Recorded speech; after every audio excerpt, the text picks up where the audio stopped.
बेटा in the last video of this chapter I explain you the process of photosynthesis. ठीक है, मैंने आपको इसकी पिछली वीडियो में फोटोसिंथेसिस के प्रोसेस के बारे में एक्सप्लेन किया था।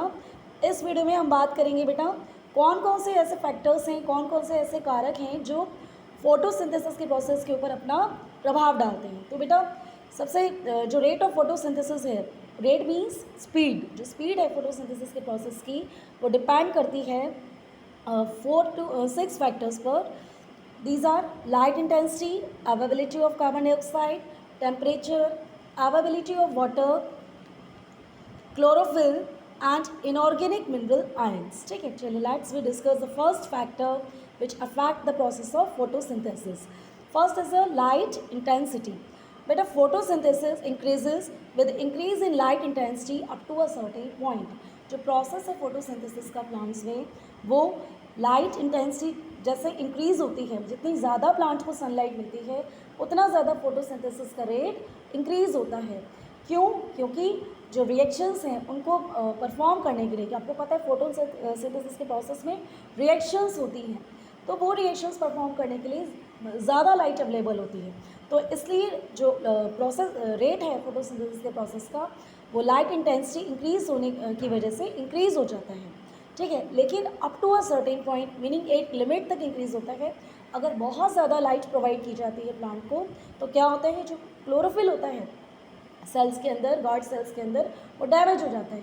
तो जब क्लोरोफिल डैमेज हो जाता है तो नेचुरली जो फोटोसिंथेसिस का रेट है वो बहुत ज़्यादा हाई लाइट इंटेंसिटी और क्या होगा वो भी डिक्रीज़ होना शुरू हो जाता है। ठीक है, second is the availability of carbon dioxide gas. ये तो आपको पता है जो कार्बन डाइऑक्साइड गैस है it is a very very important raw material in the process of photosynthesis. So photosynthesis increase with increase in carbon dioxide concentration.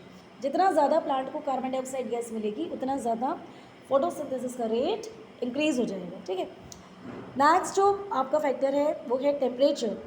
Higher the temperature greater the rate of photosynthesis. This is because it is a chemical reaction and most of the chemical reactions are accelerated with temperature. बेटा ये जो temperature है आपको पता है temperature chemical reactions के rate को increase कर देता है ना। तो फोटोसिंथेसिस के प्रोसेस में भी ऐसे ही होता है, जितना ज़्यादा टेम्परेचर होगा उतना ज़्यादा रेट ऑफ फोटोसिंथेसिस होगा, क्योंकि रिएक्शंस का जो रेट है प्रोसेस में वो इंक्रीज़ हो जाएगा। ठीक है, तो इसीलिए फोटोसिंथेसिस का रेट भी बढ़ जाएगा। लेकिन up to a very high temperature, बहुत ज़्यादा हाई टेम्परेचर पर प्लांट डैमेज होना शुरू हो जाएगा, है ना। जब बहुत तेज़ धूप में आप किसी पौधे को रख दोगे तो वो क्या होगा, झुलस जाएगा। तो इस वजह से क्या होगा, फोटोसिंथेसिस का जो रेट है वो डिक्रीज़ होना शुरू हो जाएगा, कम होना शुरू हो जाएगा। ठीक है बेटा, next is the availability of water. Availability of water means पानी की उपलब्धता। पानी, जो पानी किस तरह से अफेक्ट करता है बेटा, water affects the rate of photosynthesis indirectly. Water stress, scarcity of water causes the stomata to close, thus reducing the availability of carbon dioxide and thus reduces photosynthesis. बेटा देखिए वाटर जो है एक्चुअली वाटर का जो role है वो जो stomatas होते हैं उनको खोलने या बंद करने में बहुत ज़्यादा इंपॉर्टेंट रोल प्ले करता है। देखिए बेटा this is the structure of guard cells. हमने आपको बताया था जब वाटर इनके अंदर एंटर करता है तो ये guard cells this swells up, ये फूल जाते हैं। जब ये फूल जाते हैं तो इनकी जो वॉल्स होती हैं नेचुरली क्या होंगी, वो बाहर की तरफ खिंच जाएंगी, दे विल एक्सटेंड आउटवर्ड्स, बाहर की तरफ ये फैल जाएंगी। और जब गार्ड सेल्स की वॉल बाहर की तरफ फैलती हैं तो स्टोमेटास कैसे हो जाते हैं, खुल जाते हैं। ठीक है, then the stomatas are in the are opened. ठीक है, कब, जब वाटर इनके गार्ड सेल्स के अंदर एंटर करते हैं।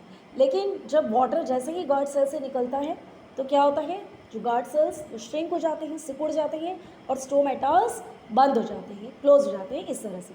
तो बेटा वाटर जो है वो इसीलिए ज़्यादा इंपॉर्टेंट है क्योंकि ये ओपनिंग एंड क्लोजिंग में भी बहुत ज़्यादा इंपॉर्टेंट रोल प्ले करता है। अगर पानी की कमी होगी तो क्या होगा, स्टोमेटास भी नहीं खुलेंगी, है ना। क्योंकि अभी जैसे मैंने आपको बताया कि वाटर जो प्रेशर बनाता है उसकी वजह से गार्ड सेल्स क्या होते हैं, स्ट्रेच हो जाती है उनकी वॉल और स्टोमेटास खुल जाते हैं। ठीक है, कम पानी की वजह से स्टोमेटास बंद रहेंगे और जब स्टोमेटास क्लोज रहेंगे तो क्या होगा, कार्बन डाइऑक्साइड भी प्लांट्स को पूरी तरह से नहीं मिल पाएगी, क्योंकि जो कार्बन डाइऑक्साइड गैस है आपको पता है कि वो लीव्स में स्टोमेटास के थ्रू एंटर करती है। ठीक है। तो इस तरह से वाटर जो है वो इनडायरेक्टली फोटोसिंथेसिस के प्रोसेस को अफेक्ट करता है, ठीक है। तो नेक्स्ट जो आपका इंपॉर्टेंट फैक्टर है जो फोटोसिंथेसिस को अफेक्ट करता है वो है chlorophyll. Without chlorophyll photosynthesis does not takes place. आपको पता है क्लोरोफिल इंपॉर्टेंट पिगमेंट है ग्रीन कलर का, इसके बिना फोटोसिंथेसिस का प्रोसेस होता ही नहीं। कुछ प्लांट्स भी ऐसे होते हैं, है ना, जैसे कि फंगी जो वाइट होते हैं, कलरलेस होते हैं, जिनमें क्लोरोफिल नहीं होता, तो उनके अंदर फोटोसिंथेसिस का प्रोसेस भी नहीं होता है ना। यही मैंने आपको अभी जैसे बताया, ठीक है।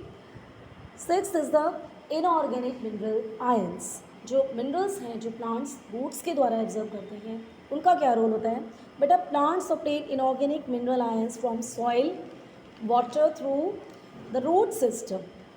These elements are sulfur, phosphorus, calcium, iron, magnesium, potassium, chlorine, aluminium, boron, manganese, copper, zinc and chlorine। बेटा कई तरह के मिनरल आयंस प्लांट्स अपनी रूट्स के द्वारा सॉइल वाटर में से एब्जॉर्ब करते हैं, ठीक है। जैसे कि sulphur, phosphorus, calcium, iron, magnesium, potassium, chlorine, aluminium, boron, manganese, copper, zinc, chlorine etcetera, ठीक है।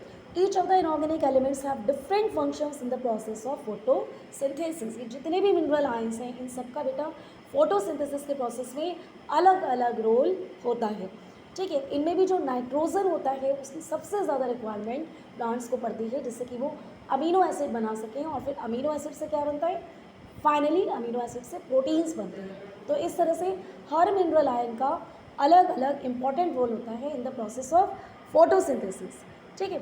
अब ये जो मिनरल आयंस है बेटा, some of the elements are required in higher quantities called macronutrient, while the others are required in lower quantities called micronutrients. Mineral ions में भी कुछ मिनरल आयंस या कुछ एलिमेंट्स ऐसे होते हैं जो प्लांट्स के द्वारा जिनको प्लांट्स की ज़्यादा मात्रा में जिनकी ज़रूरत पड़ती है, ठीक है। ऐसे मिनरल आयंस जिनकी प्लांट्स को ज़्यादा मात्रा में ज़रूरत पड़ती है, ज़्यादा क्वांटिटी में ज़रूरत पड़ती है, they are known as macronutrients, ठीक है। और कुछ ऐसे मिनरल आयंस जिनकी प्लांट्स को कम मात्रा में ज़रूरत पड़ती है, they are known as micronutrients, ठीक।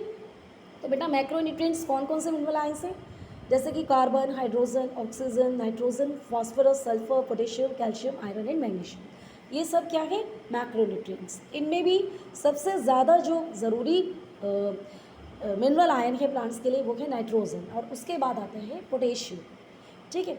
माइक्रोन्यूट्रिएंट्स में copper, zinc, boron, manganese and molybdenum, ठीक है। तो बेटा यहाँ पे आपका ये जो चैप्टर है वो कंप्लीट होता है। ओके बेटा, bye, have a nice day.